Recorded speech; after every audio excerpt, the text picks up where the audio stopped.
আমি আপনাদেরকে এতটুকু নিশ্চিত করছি যে আমি শীঘ্রই বাংলাদেশে আসছি।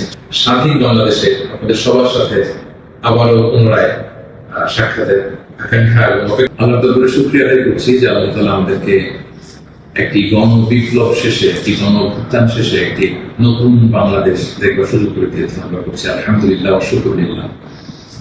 আল্লাহ তাআলার শুকরিয়ার পাশাপাশি আমি এই বিপ্লবের সাথে গণ বিপ্লব, গণ অভ্যুত্থানকে যারা নেতৃত্ব দিয়েছেন, লিড দিয়েছেন, এটাকে যারা সমর্থন জুগিয়েছেন, তাদের সবাইকে প্রাণ ঢালা শুভেচ্ছা এবং অভিনন্দন জানাচ্ছি। এই বিপ্লবকে বাস্তবায়ন করবার জন্য যারা নিজের দেহের তাজা রক্তটুকু বিলিয়ে শাহাদাত বরণ করেছেন, আমি শুরুতেই তাদেরকে গভীর শ্রদ্ধার সাথে স্মরণ করছি। তাদের রূহের মাগফিরাত কামনা করছি এবং শাহাদাতের সর্বোচ্চ মাকাম আল্লাহ সুবহানাহু ওয়া তাআলার কাছে আমি কামনা করছি।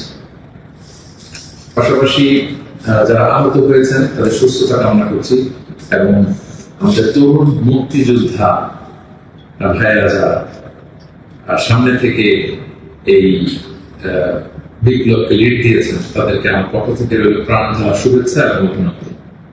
বিশেষ করে বৈষম্য বিরোধী ছাত্র আন্দোলনের যে নেতৃবৃন্দ বা সমন্বয়ক ভাইয়েরা, যারা আপনারা এখনো পর্যন্ত অনেক পরিশ্রম করে যাচ্ছেন, আমরা সকলের পক্ষ থেকে আপনারা সালাম জানাবেন, শ্রদ্ধা জানাবেন এবং ভালোবাসা জানাবেন। পুরো দেশব্যাপী আনন্দ, উল্লাস, উচ্ছ্বাস, মানুষের মধ্যে একটা ঈদ ভাব। আমরা গত অল্প কয়েকদিন আগে ভাবতে পারেন যে আল্লাহ তাআলা এত দ্রুত